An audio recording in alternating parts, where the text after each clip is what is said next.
The CBS Radio Mystery Theater presents...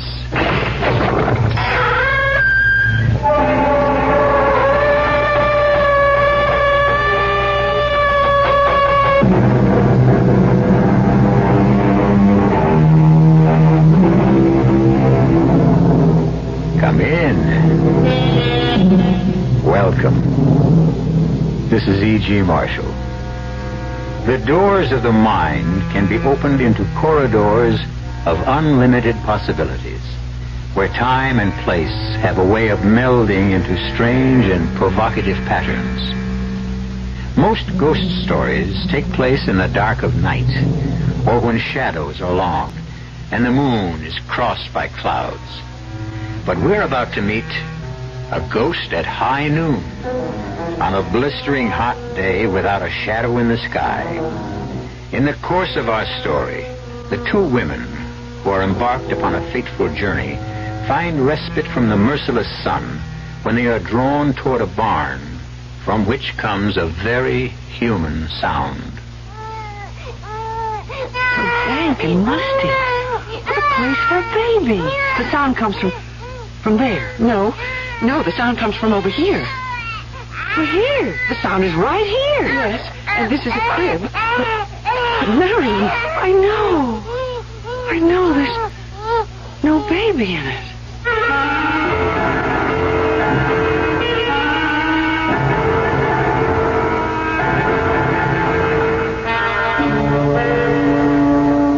Our mystery drama, Ghost at High Noon, was written especially for the Mystery Theater by Elizabeth Pennell and stars Celeste Holm. It is sponsored in part by View Sugar-Free Diet 7-Up and Contact, the 12-hour allergy capsule. I'll be back shortly with Act 1.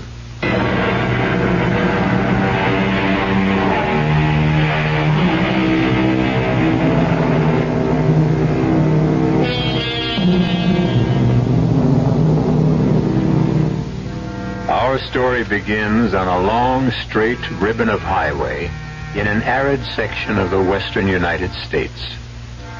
Marion Jeffries and Janet Marston are longtime friends who are returning home after having driven Marion's son to a summer camp. What a lonely stretch of road. I don't like it. Oh, come on, Marion. No road is lonely at 10 o'clock in the morning. This one is. George was right when he said we should make this part of the trip either very early or late at night. Well, neither of us ever gets up at dawn. And I don't think two women should travel the highways after dark. Oh, I don't mind driving at night. Well, then why didn't you say so yesterday?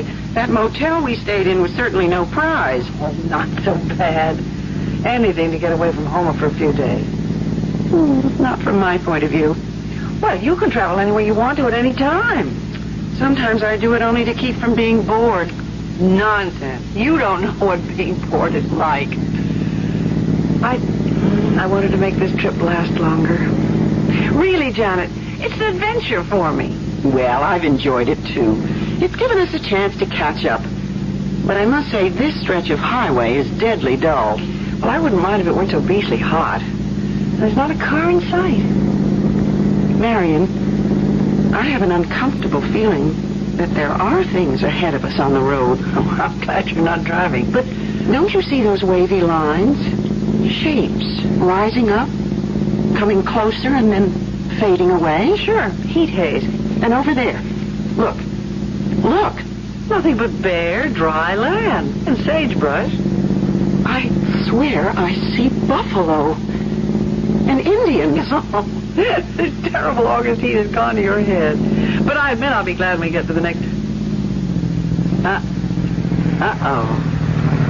What's the matter? We're losing speed. The accelerator isn't working.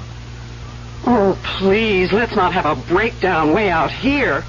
Motor's dead. But we're miles and miles from anywhere. I know. Well, let's do something. We can't just sit here.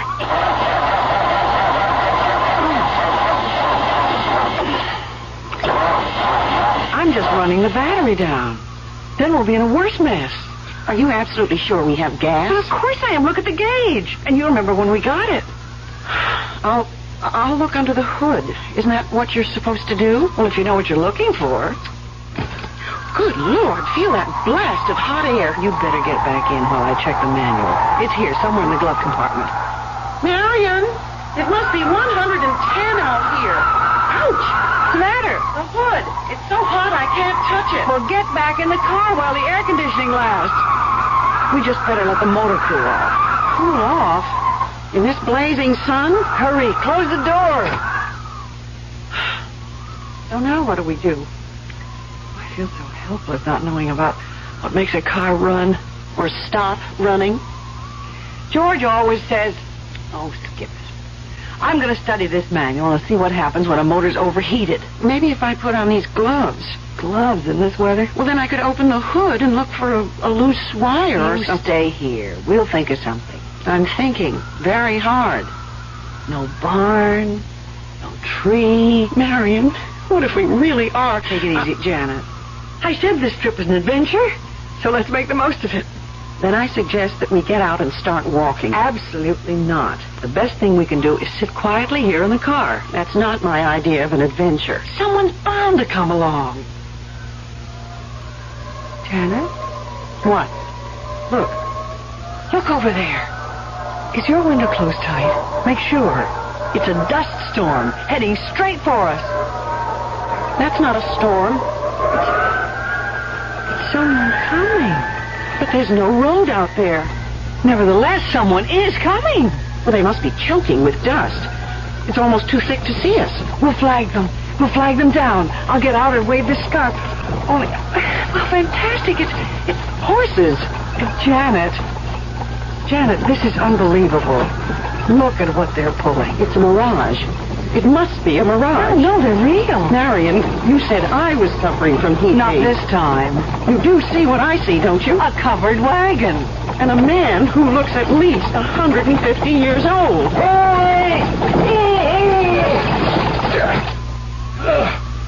Morning, ladies. Good morning. Who are you?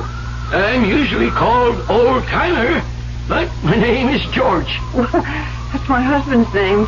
I do not have the pleasure of knowing your husband, Miss Jeffries. How do you know me? I've come to take you and Miss Marston to the village. He knows my name, too. Of course, I know your names. And now, if you will both You will fix the car for us, won't you? Oh, I have no idea whatsoever how you propel these remarkable new conveyances.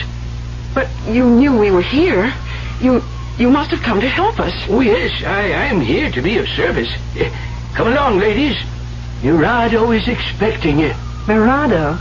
Murado is the town beyond the hill. What hill? Over that way. Well, it's perfectly flat. You'll see the hill when we get to it. But a hill can't... Please, ladies, step into my wagon. But we don't want to step into your wagon. We would like to be on our way. This is your way. I don't think you understand. We're going in this direction, straight ahead, unless there's somewhere we can wait until help arrives. I have to get home. I mean, my husband's expecting me. Mr. Jeffries does not know what day this is. Well, we know what day it is, and both of us have to get back. We live quite a ways from here, but perhaps if I could call my husband... Oh, he would never hear you if you called from here, Miss Jeffries. Marion, I think this man is not quite right in the head. We don't want to bother you, Mr. Oldtimer. What we really want is just to be on our way in my automobile. Ladies, your automobile will never take you to where we're going. But we're not going anywhere with you. Mr. Oldtimer, I think it would be best if you'd be good enough to go back to your town and ask a mechanic. Mechanic? You know, a garage man. Someone who can fix an automobile. Why, no one in Mirado knows anything about automobiles. Marion, what are we going to do? I don't know. But if there is a town, as he says, I can't My believe orders are to take you to Mirado. What do you mean, your orders? Why, you have come to help us just as I'm here to help you. Well, then help us, will you, please? Aye, that's better. Come along. You cannot sit here in the sun. Well, he's right, Marion. And I'm getting terribly thirsty. At least we could get some water and find a telephone. A telephone? Don't tell me your town is that primitive. I've never been privileged to see a telephone. But you will send someone for help. I will take you to Mirado. That is all I can do.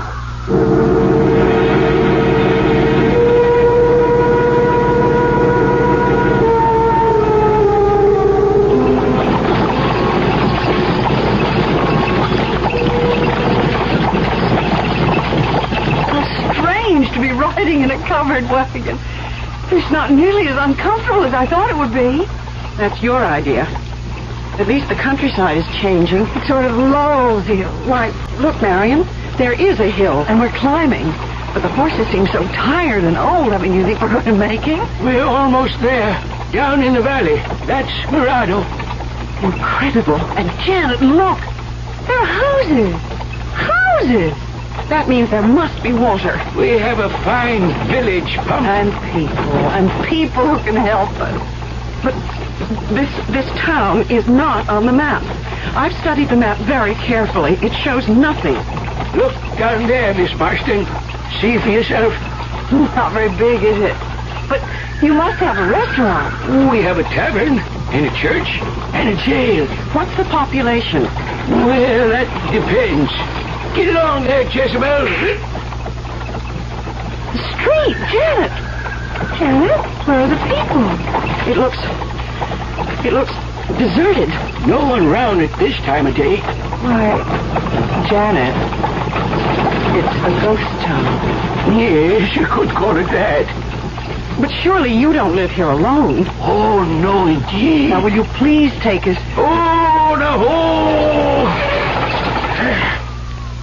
If you'll step down, ladies, you can get yourselves a drink at the town pump. I can hardly wait. Oh, this rusty old cup. But I'm thirsty enough to drink from anything.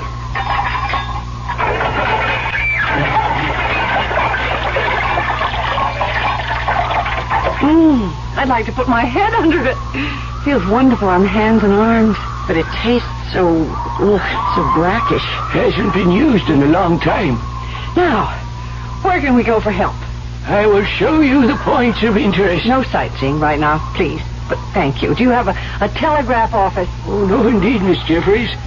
Scouts used to take our messages, although there is now no reason to send a message. No reason? Tell us right now how to find someone who will go to the next town. Ladies, you are going to stay in Mirado. Well, I suppose we're going to have to for an hour or two. You have come home, Miss Jeffries. Oh, stop making jokes, Mr. Oldtimer. Mirado's a place where people stay forever. Stay? In this deserted place? We'll soon see about that. Let's go to the mayor or to the police chief or anyone in charge. You won't find them now. Not a soul till the stroke of noon. Why not? Someone must live in these houses. Where are the people? Asleep, Miss Marston. They're sound asleep. That store over there. Surely inside we'll find someone who... No one there yet, Miss Jeffries. Well, I'm going to look anyway. Will you come with me, Marion? Yes, but it's all so quiet and eerie. Not a sound. Oh, you'll hear sound all right. In the barn, cross road, out in that field. What sort of sound? Find out for yourself. You're not being very helpful. I don't like this place. Mr. Oldtimer, you have some explaining to do. You said we were expected. You are, dear ladies, you are. Who are you? How did you know our names? It was destined that you were the ones to be chosen this time. What are you talking about, please, Mr. Oldtimer? Chosen for what? On the hottest day of the year, when the heat haze spreads across the desert, Mirado comes back to life and claims 2 people from the modern world.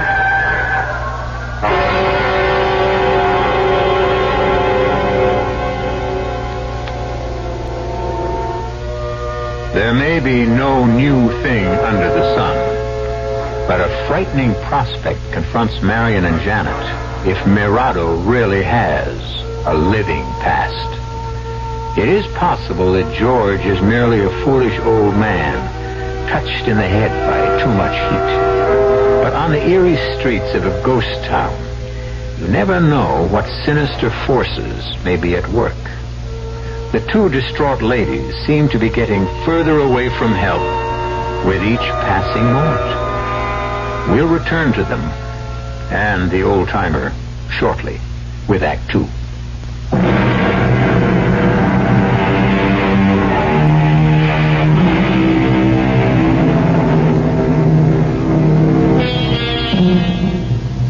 Stranded on a lonely stretch of road when their car broke down, Marion Jeffries and Janet Marston have been taken to the strange ghost town of Mirado.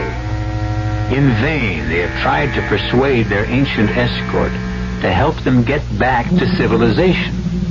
But he has an unsettling way of insisting that they have come home to Mirado, and that here they will stay. Their panic is growing with each new turn of events. Aside from the old man, there is no sign of life on the narrow streets. And so you see, dear ladies, we are happy to welcome you. We? You keep saying we. Where are the others? Later, Miss Marston. You'll meet them later. We really can't stay very long. Miss Jeffries, I'll show you to your quarters. My quarters? Truly, we are not planning to be here long. Come with me, both of you. We need you, Miss Jeffries, in the tavern here. Come, we'll go inside. Oh, I don't want to go in there. Oh, nothing to be afraid of. Come along. Janet, the pewter plate. Look. And the glassware. Oh, my, I'd like to take these home. Maybe we are in luck after all. Marion, I didn't touch it. Honestly, I didn't. I just put my hand toward that goblet, and it shattered. Follow me, ladies. The kitchen here is equipped in the best possible way. Why, it's covered with dust. That wood stove hasn't been touched for years. I think you will find that it will soon be ready for use. But who's going to use it? It's not for you, Miss Marston. We have other plans. But we understand that Miss Jeffries is a very good cook. What are you talking about? This stove is for you, Miss Jeffries. Marion, your reputation has really gotten around. Me? Cook on that? Oh, I believe you'll get used to it. Well, who, pray tell, is there to cook for? You'll meet them all at high noon. Marion, we have to get out of here. Oh, yes, Miss Marston. I'll show you to the place we have for you. For me? I'm leaving. We're both leaving. We have real need of a school teacher. And what makes you think that I know anything about teaching school? We know a great many things about both of you. But I haven't taught school We know that you like teaching school. And this is a fine opportunity. Stop it! I won't listen to any more. You said... Janet, I hear something. A voice from the barn. A voice? Oh, please make it a human voice. I'll be back at high noon, ladies. The bell on the church steeple will strike the hour. And then, at 1 o'clock, it will all be over. Janet, I'm terrified. He's a madman. Listen. Oh, I hear it. Hurry. There's someone in that barn. It's a welcome sound with a crying baby. There must be a woman nearby. Help me. Help me to open the door. Stop. Well, we've got to open it. I think it's starting to move. This door hasn't been opened in years. How could... Pull harder.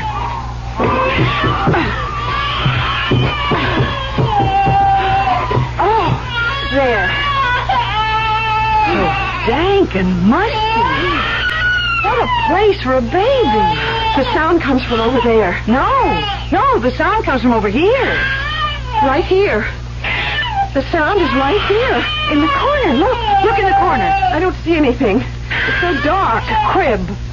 Oh, what a lovely hand-carved crib. You're right. This is a crib. But Marion... I know. There's no baby in it. Marion, tell me you hear what I hear. A baby crying right here in this crib. But there is no baby. Are we losing our minds? Oh, Janet, be sensible. We both hear it. Well, there must be an explanation. Oh, I can't stand it. This spooky barn. Let's get out. Oh, we can't walk out on a crying baby.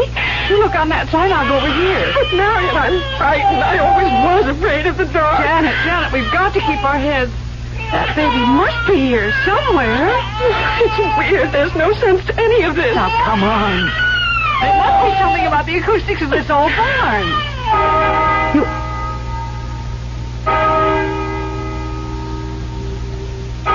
The crying has stopped. Oh, Marion, I'm scared to death. Listen to that bell. 6, 7, 8. The old man kept talking about something happening at 12 o'clock. Let's get back to town. I tell you, I'm afraid. Well, you're the one who doesn't like the dark. We can't stay in here. With the baby that was crying. But there's no crying now. There must be a reason. Come on, we've got to find out. Look, Marion, out on the road to town, people. Thank heaven. Those two men in the field. Let's go talk to them. How are They aren't moving. they? They look like statues. With that painting. Yes. It's the Angela. And that girl who's running. Only she isn't running. She's standing still. 12. 12 must be the magic number. That girl is moving now, and she's coming this way. Little girl? Little girl? Can you tell her stop? Please stop. We want to ask you. She didn't hear us. She didn't even see us. Oh, those two men. Let's talk to them. Sir, would you tell us, please? Please, we don't want you to stop your work, but we do need your help. I mean, where's it? No use. They can't see us or hear us. This is impossible. They're here. Janet, you do see what I see, don't you? A man with a spade and a man with a hoe. Exactly. So I'm going to find out The way they're behaving. This can't be true. It can't be real. Nonsense. They're ghosts. I don't believe in ghosts. Now, I'm going to make this man talk to me. Look out. You'll be hurt. That hoe is sharp. This man is real. His hoe is real. Marion, don't go any closer. I'm going to touch him. No! Marion, no! You can't grab his arm. Mister, you have to listen to me. He stopped breathing. I'm not sure he ever was breathing. But he's standing there. His eyes. Look at his eyes. Let go of him. Can't be. It can't be. He's going right back to work again. What about the other man? No use. It would be the same thing. We can try. No. Marion, I can see the look in his eyes, too. He's dead. Just like the other one. Let's get away from here. Only, where can we go? Well, I'm coming around to your point of view. We must be very calm and think this whole thing out very sensibly. Let's move as far as possible away from these robots. How about that hillside over there? Well, maybe if we sit down in the shade of a tree, we'll come to our senses.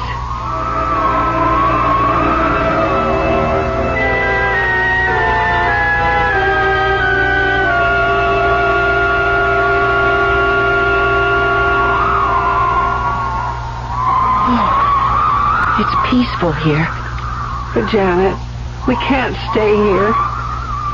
I'm getting hungry. Maybe that old man was right. What do you mean?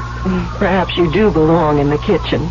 A terrible thing to say. Oh, I'm only kidding, Marion. But you were the one who wanted adventure. Enough is enough. today will last me for a lifetime. That's what I mean. You're talking very strangely. I feel strange. I felt strange all day, ever since seeing those buffalo. What buffalo? Back on the road, when we were in the car. It all seems like such a long time ago. Oh, Janet, the heat haze, it's gotten to you again. Perhaps we're still back in that car.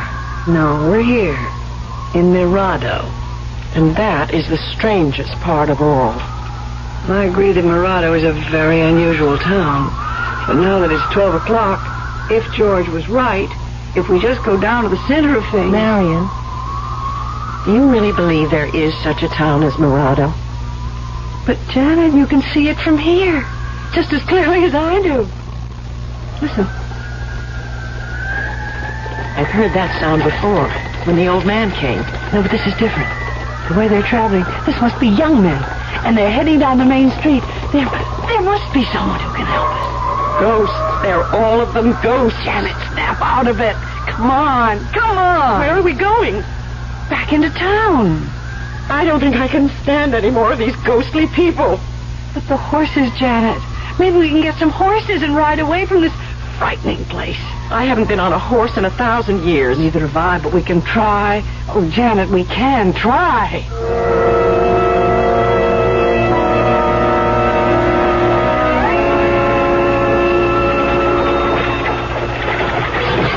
See? They all look so busy. What did I tell you? Siesta time is over. Everyone's awake now.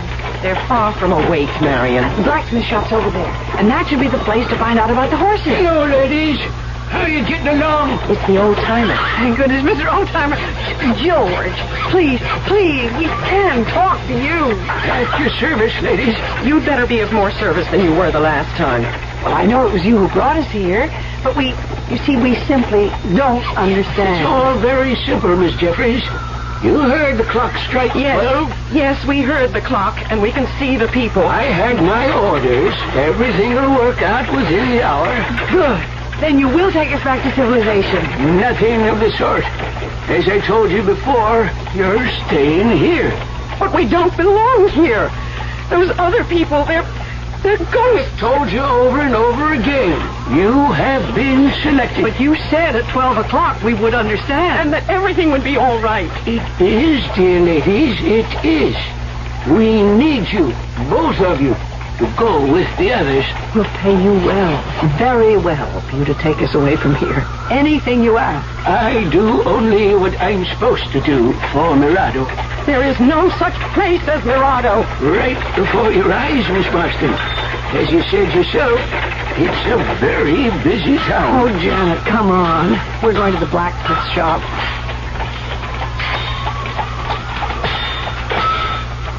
I wouldn't dare touch one of those horses. Oh, they look gentle enough to me. That gray one's racing. I mean, are they real? Of course they're real. And that white-haired blacksmith, he's not like those other men. Look at those rosy cheeks. Most likely from all that heat. I must say the fire looks real enough. Excuse me. Please stop for a moment. It's important. We want to hire 2 horses. No use talking to old Sam. He's deaf and dumb. They're all deaf and dumb, every one of them. Lady, you spent enough time in here. There's someone waiting for you. Well, why didn't you say that before? You found someone who can help us? Come along. We're going back to the tavern. Why, that sign in front of the tavern is new. It wasn't there before. People have been working. Right this way, ladies. Through the swinging door. And the door. It isn't rusty anymore. Someone's oiled the hinges. The place is crowded. Joe! Welcome back, old-timer. Glad to see you. Did you bring her? Janet, he can talk. We found someone who can talk.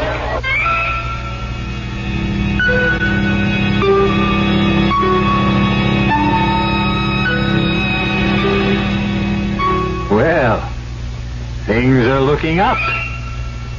Or are they? At least there seems to be one other living soul in Mirado. But why did Joe ask that question, "Did you bring her?" Which one of the ladies does he mean?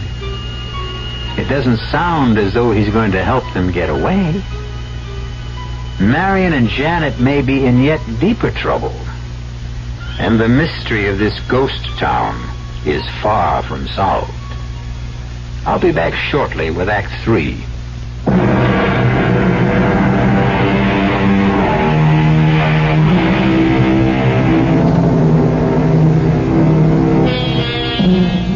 At the stroke of noon, the little town of Mirado seemed to burst into life. The streets are crowded now as people come out of their houses and go about what looks like normal everyday business. And there are workmen in the fields. But something is wrong. If you or I should try to speak to these people, would they answer?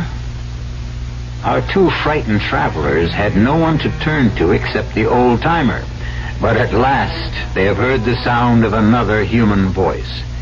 A man named Joe. I asked you, old-timer, did you bring her? I certainly did. She's right here. Marion, which one of us is he talking about? Mr. Joe? Is that your name? Did you explain to her that there is a great deal to be done? I tried. He didn't explain anything, Mr. Joe. You tell us. Oh, no use talking to him at this stage. He can't hear you. But he answered you. Why can't he talk to me?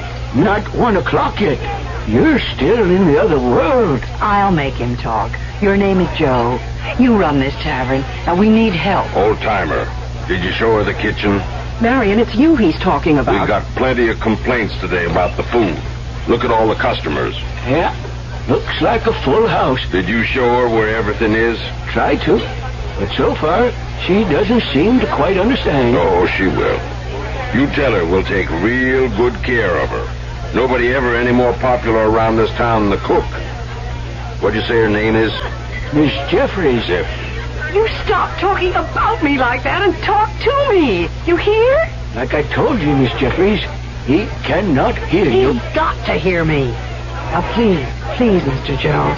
You look like a sensible man. You can tell us what this is all about, please. Well, George, got to be going.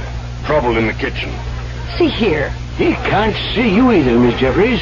Not yet. You tell that new cook she's very welcome. You're going to like working for Joe. He's a fine gentleman. Stop it! I can't stand it anymore. Janet, that sad-faced woman in the corner. Let's ask No use. her. I already tried, just like the rest. That's Miss Crawford, widow lady. You'll find her a very good friend when you get to know her. I want to know her right now, right this minute. You must be patient, dear lady. Not now. We're on our way to the schoolhouse.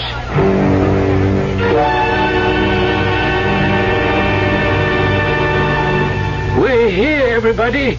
Get ready. Oh, Janet, what a darling one-room schoolhouse. No one-room schoolhouse was ever darling.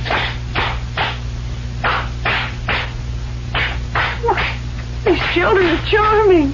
What do you think of them, Miss Marston? Well, they all look like normal, healthy children to me. Only I know they're not. Oh, I don't know from minute to minute what to believe anymore. You'd better believe, Miss Marston. The children are doing this especially for you. They look as though they're singing. They are. And very nicely, too. Well, then why can't I hear them? Why? In time. You'll hear them when you are their teacher. But I'm not going to be their teacher. Miss Marston, our teacher is old, as you can see. All the children have learned songs and games. I didn't think anyone still used those little bells. What are they going to do now? I think it's time for arithmetic.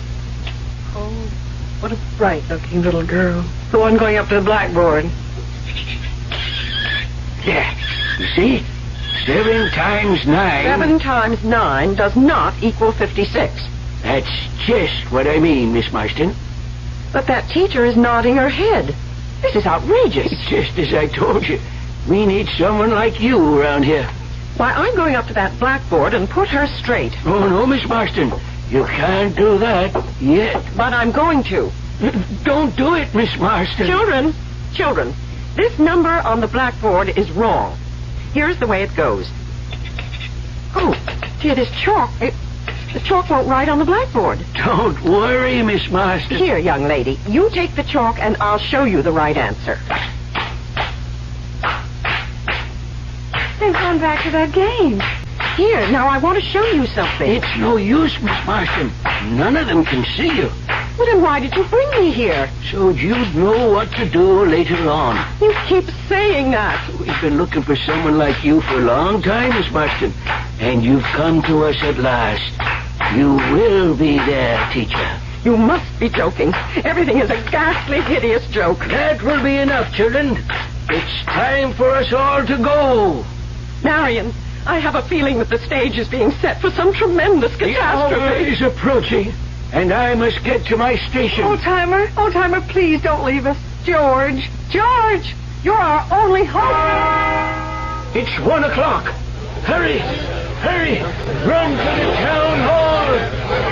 Marion, listen. I heard the clock strike 1, but the people, they're all talking now. All of them. And they can see us. Look, they're beckoning to us. Let's catch up. It's Dusty. Storm. The beginning of a terrible storm. Look over there. I told you. What did you tell me? This morning when I saw those buffalo and the Indians. The town hall. Hurry!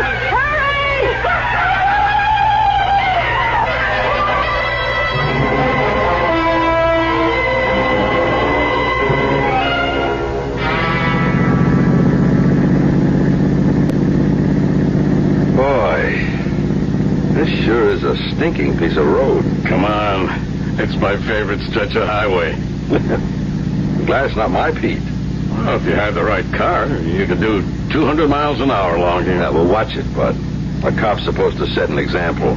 Bet I can do 150. Shall we, try? No, thanks. You never make it in this thing. And we're supposed to be saving gas, remember? This road's only fun when you drive as fast as you can. Especially on a day like today. You know, Sweeney, sometimes I just feel sorry for the poor slobs we haul in for speeding on stretches like this. Right along here's the best place to get them. You actually come out here on purpose just to give them speeding tickets? Sometimes, when I have nothing better to do. Hey, slow down, will you? Why? There's something up there on the road. Heat haze. No.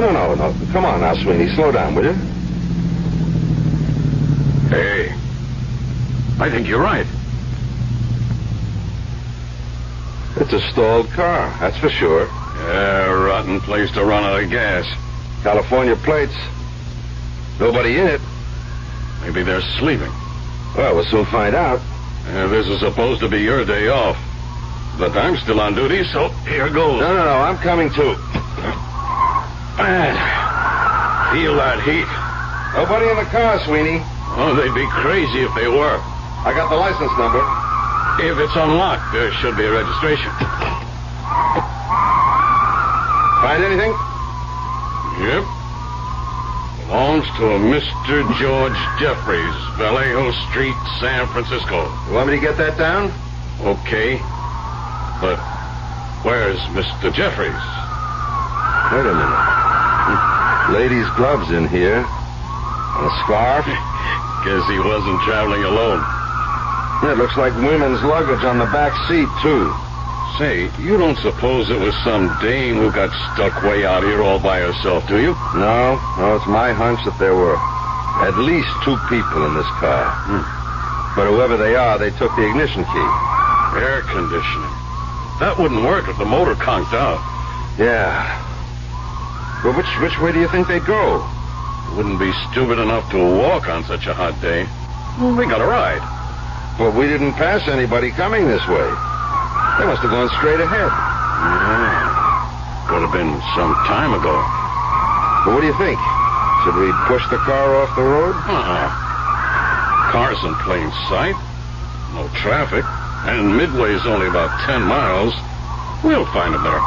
Maybe I should stay here. Oh, you're off. Well, I mean, just in case, you know. Sorry we don't have the patrol car. If we did, I checked with headquarters. I'll make my report, and if there's any trouble, you can come back with me. We'll bring the tow truck. Okay. I got it all down. Sedan, color blue. Yeah. Come on. Get in, and let's go. There's something in this book I want to check. What are you carrying that thing around with you for? Oh, what a rookie. Well, I haven't worked this territory as long as you have. Maybe they'll assign me to a car out here. Oh, just ask me anything. I just want to make sure that there isn't some other town or farm or someplace where those people could have gone. Oh, nothing but desert for miles in every direction. Well, let's just see. There's Baker, Razor. Hey, Sweeney, listen to this, will you? Listen to what? Ever hear of a town called Mirado? Mira? It's not around here. Well, it's a ghost town, or at least it was. Old trading post. Maybe 100 years ago. No, longer than that. Well, then who cares about it today? I do. You know, you're really something. Well, just a minute. Can I read it to you? Read it. Since I got nothing better to do, go on, read it. It says here that in August of 1846, a band of bloodthirsty Indians swooped into the little town of Mirado and killed all but one of its inhabitants. All but one? The lone survivor was a baby boy who was found asleep in a crib in a barn. There is a legend that once a year, the residents of Mirado come back to haunt the place. Now, what do you think of that? I think it's poppycock, made up for the tourist trade. Hey, look over there, that great big spiral of smoke. Oh, Johnson, you're a fool. That's a dust storm, and it's coming our way. Come on, step on it. Anyone else drove as fast as I'm about to, even you would arrest him for speeding.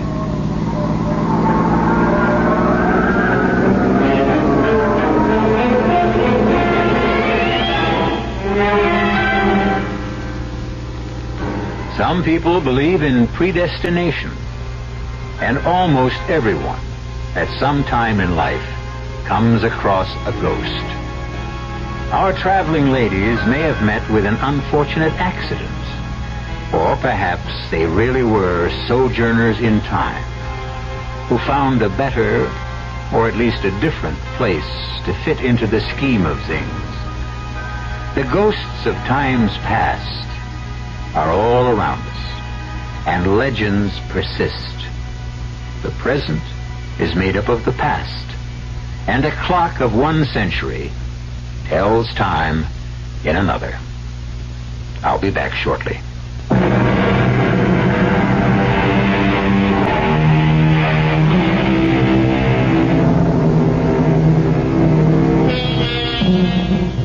Be grateful for the energy crisis this summer.